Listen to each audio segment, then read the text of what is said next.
पा रहे हैं। पहले वाली ही इंदु चौधरी हैं जो आपके गांव में यहाँ पर आती थी, आराम से बोलती बतियाती थी, वही वाली हूँ।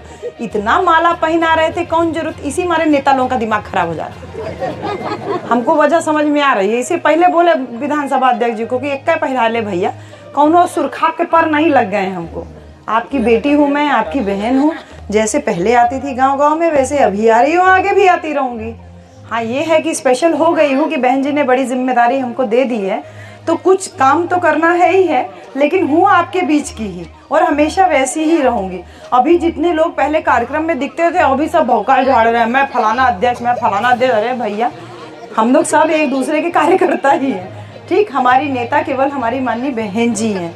तो बहनी, हमारी बहन जी हमके इतना बड़ा जिम्मेदारी सौंप रही, एकदम ऐसा लागत है कि इतना बड़ा काम हमन के करे के है और अकेले हमरे बस का ना है करे खातिर। ये बिना आप लोगों के सहयोग के, बिना आप लोगों के पार्टिसिपेशन के ये काम नहीं हो सकता। आप लोगों के बीच में पहले भी आई हूँ, रात रात में कार्यक्रम, यहाँ एक एक 1:30 बजे तक कार्यक्रम हुआ है। हाँ, गाना बजाना से ले करके मंच वाला कार्यक्रम होता रहता था। और जयंती पे तो खैर माहौल नंबर 1 पे हमेशा रहा है कि दिन रात इधर कार्यक्रम होता रहता है। तो बहन जी BHU में प्रोफेसर थे, नौकरी कर रहे थे, तनख्वाह पा रहे थे, लेकिन कभी उस तनख्वाह को अपने लिए नहीं रखे। जो भी था अपने लोगों के बीच में चलने और घूमने के लिए, लोगों को जागरूक करने में ही लगाए रहे। बहन जी से मुलाकात हुई और ऐसा संजोग बना कि बहन जी ने कहा कि आप लोकसभा लड़ जाइए लालगंज। तो अब हम हाथ जोड़ लिए बहन जी, क्योंकि उनको ना कहने का तो साहस हम में से किसी के पास नहीं है। हमने कहा जो आपका आदेश होगा बहन जी उसका पालन होगा। उन्होंने कहा कि हम चाह रहे हैं कि आपके जैसा महिला प्रत्याशी जो है वो क्षेत्र में जाए, फील्ड में जाए। काफ़ी लंबे समय से आप काम कर रही हैं। तो एक चीज़ मुझे बहन जी से मिल करके कन्फर्म हुई कि यहाँ जितने भी लोग हैं जो काम कर रहे हैं, बहन जी की नज़र सबके ऊपर है।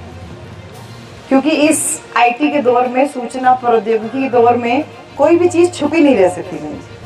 लड़का लोग चोरी से बतियावे ना लड़की लोगन से, या लड़की लोग चोरी से लड़का लोगन से बतिया, सोचे ने कुछ पता ना चली। आज के दौर में सब कुछ सबको पता रहता है। मोबाइल में रिकॉर्डिंग वाला सिस्टम है, YouTube है, फेसबुक है, इतना सारा सोशल मीडिया है कि आप कोई भी काम करके अगर उस पर डालते हैं तो वो पूरा संदेश पूरी दुनिया तक पहुंच रहा है। इसलिए ईमानदारी से अपने काम को अंजाम दीजिए बहन जी। हम लगातार आपके बीच में जा रहे थे, तो हमने पहले भी आपसे कहा था कि हमको राजनीति करने का, हमको नेता बनने का कभी भी शौक नहीं रहा, आज भी नहीं है। इसीलिए ये माला वाला से थोड़ा दिक्कत होने लगता है भैया। जय भीम कर लीजिए, अभिवादन कर लीजिए, परिचय दे लीजिए, फोटो खिंचा लीजिए, ये माला पहराव जरूरी बका। तो नेता तो हम पहले भी नहीं थे, आज भी कार्यकर्ता हैं, आगे भी रहेंगे। लेकिन बहन जी पहले नौकरी करते थे, नौकरी करके बीच में लोगों के आते थे। आज बहन जी ने जिम्मेदारी दी है, उस जिम्मेदारी के तहत आपके बीच में आए हैं। अपना काम ईमानदारी से करते रहिए, ये संदेश वहाँ से लेकर के आए। हर एक व्यक्ति ये सोचे कि अरे मैं कुछ भी करूँगा यहाँ नीचे तो वहाँ खबर नहीं होगी, ऐसा नहीं है। हर एक व्यक्ति की खबर हमारी बहन जी रखती हैं और इसीलिए बहन जी के दिल में आप सभी लोगों के लिए, हम सभी लोगों के लिए अपार स्नेह है, बहुत सारा प्यार है, बहुत सारा दर्द भी है। उनको दर्द भी है बहन जी कि हमारे पास लड़का बच्चा है, हमारे पास पति है, आदमी है, घर द्वार है, सब लोग है, नात मात रिश्तेदार हैं। उनके पास तो कोई नहीं है, अकेली है ना। किसके लिए अकेली रही? आपके और हमारे लिए ना। वो दर्द हमने बहन जी की आंखों में देखा जब उन्होंने कहा कि हम इतना मेहनत से यहाँ तक आए। बहन जी ने अपने संघर्षों को बहुत अच्छे से बयान किया। बहन जी बताएं कि कैसे कैसे पैदल पैदल चलते थे, फिर जैसे तैसे मान्यवर साहब ने 2 गाड़ी का इंतजाम किया, एक अपने लिए और एक हमारे लिए। वो 2 गाड़ी ले करके हम लोग वहाँ बिजनौर वाली लोकसभा में प्रचार करते थे। 2000 वोट से पहला चुनाव बहन जी हारी, नहीं तो पहले ही चुनाव में बहन जी संसद पहुँच जाती। बहन जी ने एक बात कही, कहा कि अगर मेरे पास 2 गाड़ी और होती तो हम पहला चुनाव जीत जाते।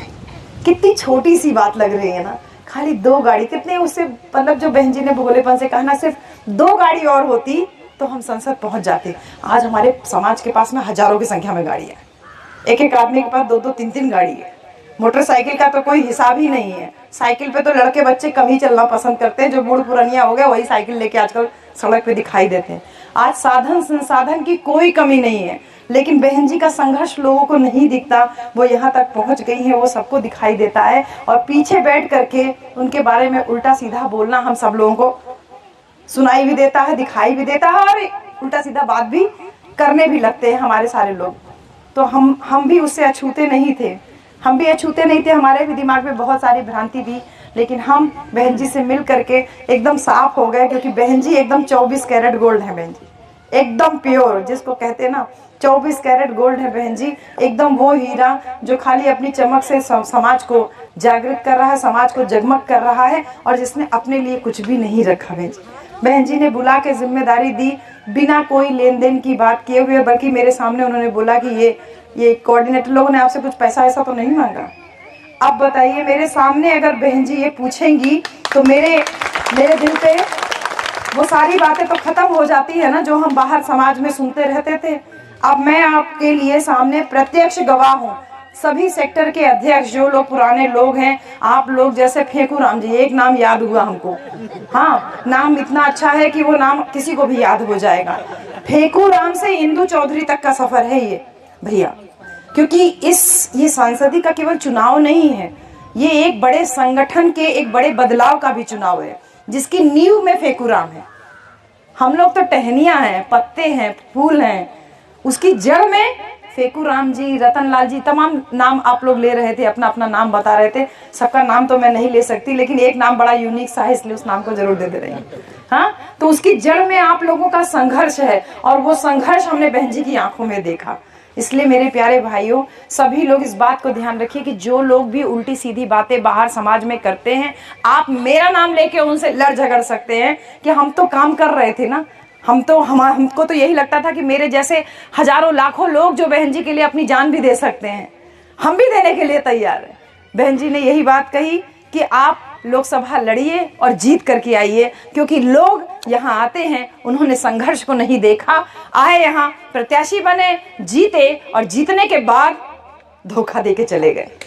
आप बताइए, धोखा देके चले गए, तो ये बातें दिल में चुभती है ना, कि ये कष्ट है बहन जी। हम लोगों के पास घर परिवार है, पति है, हाँ सब लोग हैं, माता पिता हैं, उनके पास तो ना माता पिता है ना कोई पति है, जो भी है घर परिवार के बाकी लोग हैं, लेकिन जो बात हम अपने पिता से कह सकते हैं, अपने पति से कह सकते हैं, वो बात क्या हम किसी और से कह सकते हैं? अपना दुख नहीं कह सकते। तो जब उन्होंने ये बात कही कि आप लोकसभा जाइए, जीत के आइए, तो मेरे दिल में, मेरी आंखों ने उनके उस दर्द को देखा कि किस तरीके से उनके अपने समाज के किसी व्यक्ति ने अगर उनको चीट किया, तो वो ये चाहती हैं कि आप जाकर के विजयी होकर के आइए, कि नेता गद्दार हो सकता है लेकिन जनता गद्दार नहीं हो सकता है बहन जी। वो विश्वास हम बहन जी की आंखों में देखे भैया। हम आधा से ज्यादा टाइम तो उनके सामने रोते ही रहे, 1.5 से 2 घंटा के बीच में हमारी उनसे बात हुई।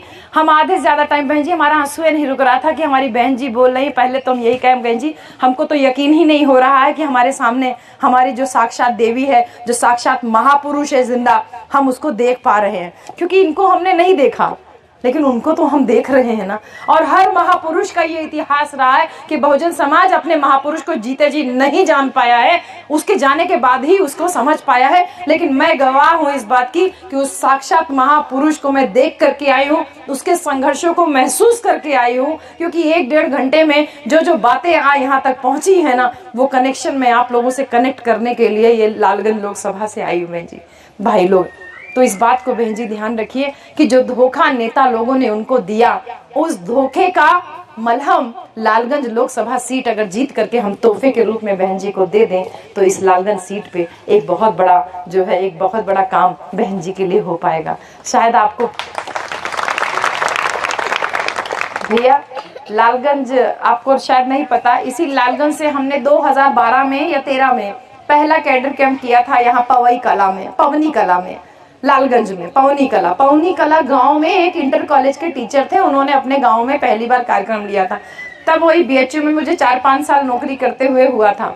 हमको नहीं पता था कि क्या बोलना है क्या नहीं बोलना है, लेकिन क्योंकि बीएचयू में ताला तोड़ा जा चुका था, एक रात सड़क पे बिता चुके थे, जातिवादी जो मानसिकता के लोग थे, उनका जो डिस्क्रिमिनेशन था, जो भेदभाव था, उसको हम फेस कर ही रहे थे।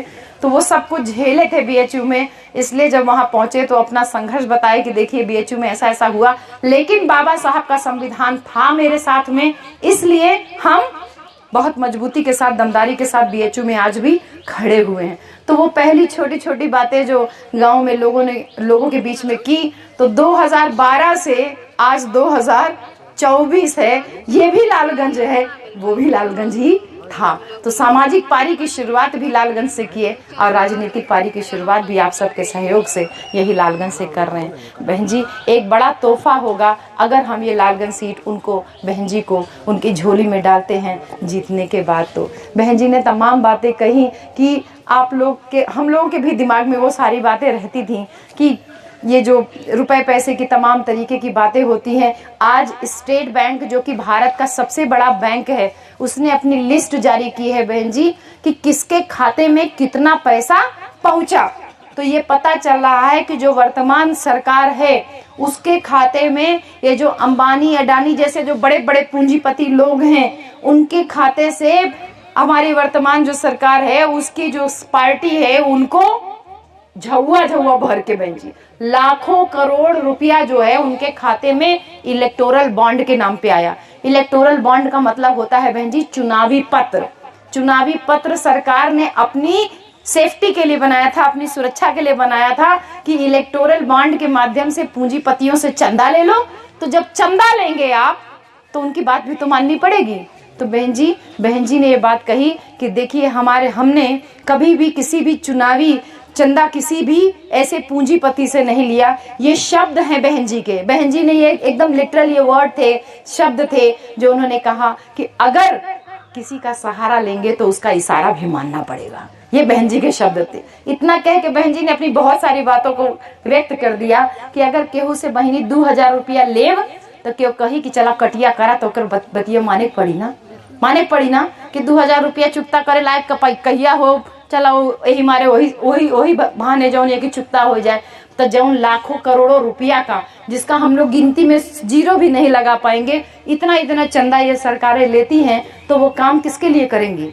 जिनसे लेती हैं उन्हीं के लिए करेंगी। हमारी बहन जी ने कभी किसी से 1 रुपया चंदा नहीं लिया और हमारी बहन जी हमेशा जनता के द्वारा जो भी सहयोग पहुंचता है उसी से इतना बड़ा राष्ट्रीय लेवल का संगठन चला रही हैं। आप सब लोगों से मैं बहन जी की बात कर रही हूँ कि हमारा जो संगठन है बहुजन समाज पार्टी पूरे देश में इकलौती ऐसी पार्टी है जिसने किसी पूंजीपति से 1 भी रुपया चंदा नहीं लिया। आप लोगों को कहीं पे भी पैसा देने की जरूरत नहीं है, कहीं पे भी पैसा बहन जी चढ़ाने की भी जरूरत नहीं है। अगर आप लोगों को अपना सहयोग देना है तो अपने उस मान्यवर कांशीराम साहब के द्वारा बनाए हुए उस राजनीतिक संगठन को तन मन धन से पूरी तरीके से सहयोग कीजिए, जिससे कि हम अपनी बहन जी को और आगे तक देख पाएं। इस बात का भी आप लोग ध्यान रखिए मेरे भाइयों। 10 रुपए 20 रुपए की जो मेंबरशिप स्लिप होती है ना, वो बहुत मायने रखती है। बहन जी ने ये बात कहा कि चुनाव लड़ने के लिए, राजनीति करने के लिए, इतनी बड़ी देश के लेवल की पार्टी है, उसको चलाने के लिए पैसा का जरूरत तो होबे करी ना बहन जी, चाहिए ना। हमन 4-5 लड़का बच्चा होए ने वही मारे एकदम जीव उबियाई जाला, कैसे के पढ़ाई, कैसे बियाह शादी होए। अब जे पूरा देश के लड़का बच्चा के अपन लड़का बच्चा मरले है, उनके ऊपर कितना बड़ा जिम्मेदारी है ना। तो बहन जी कहती है कि हम लोग सब मैनेज करते हैं, किसी तरीके से सब काम होता रहता है। तो बहन जी ये सारी बातें जब वहाँ से हम कह के बात करके जब वहाँ से हटे तो हमने कहा बहन जी जीवन में एक इच्छा है कि हम आपका पाँव छूना चाहते हैं।